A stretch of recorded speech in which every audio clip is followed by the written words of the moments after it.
Are you worried about how an unplanned pregnancy will affect your college plans? Let's talk about what comes next. So maybe you are a freshman and you just started college and this was not a part of the plan, total curveball. Or maybe you're a senior and you are just ready to be done with school. You don't need anything to get in the way of your focus to the finish line. Or maybe you're somewhere totally in the middle.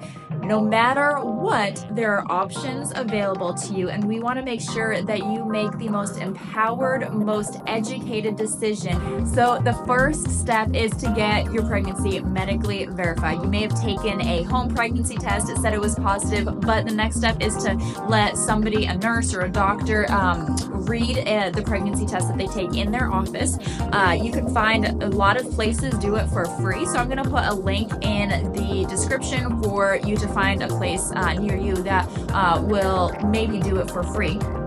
So you'll get that medically verified and then get an ultrasound. And the importance of the ultrasound is that it can show your dating. So how far along you are. Maybe you might have an idea of how far along you are. Maybe you have no clue. But even if you think you have an idea, it's important to get it, the ultrasound, to get that exact dating.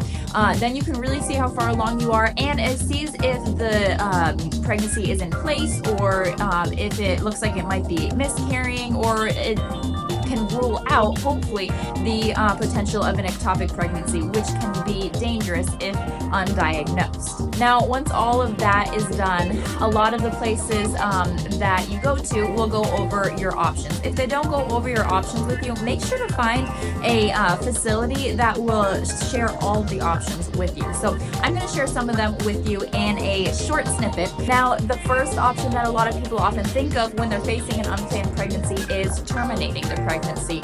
Now, a lot of pregnancy resource centers that you go to won't recommend or refer for terminating a pregnancy. However, many want to make sure that you are well informed as to what different types of terminating procedures there are, and want you to make sure to have all the information available to you before then. So make sure to find that pregnancy center so that you can get fully educated on the different kinds and what impacts it could have on you now and in the future.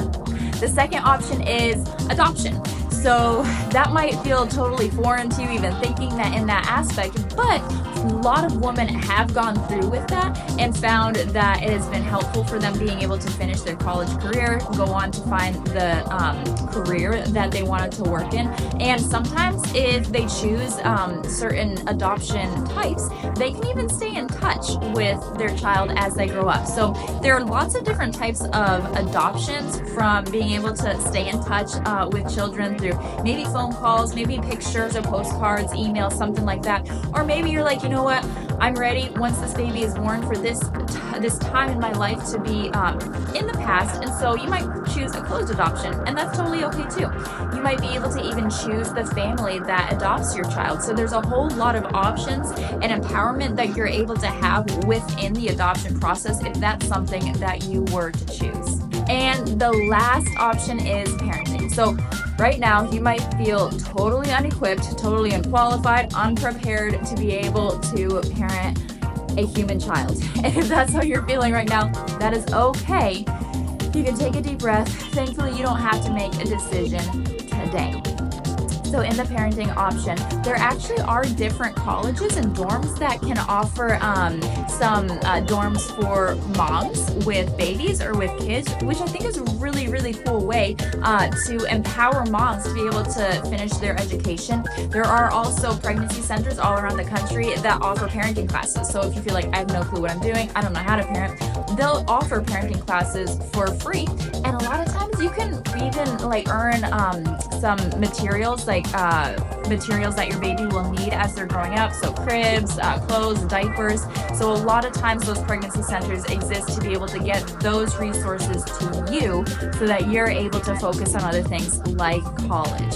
So even though this is a total curveball for you, Thankfully, you do have time to take a breather, to look into all of the options that are available to you. And honestly, one of the best things is being able to find somebody who is able to help walk you through this whole journey. So whether that's an experienced mother or an experienced professor, maybe even a pregnancy center, it's important to find somebody who is unbiased and able to help you walk through the decisions that you're going to need to walk through in this. And again, check out the link below to find a pregnancy center near you. If you found this helpful, feel free to check out our next videos on do I have to choose between my baby or my future, and some moms who are almost decided to terminate, but their children end up becoming celebrities.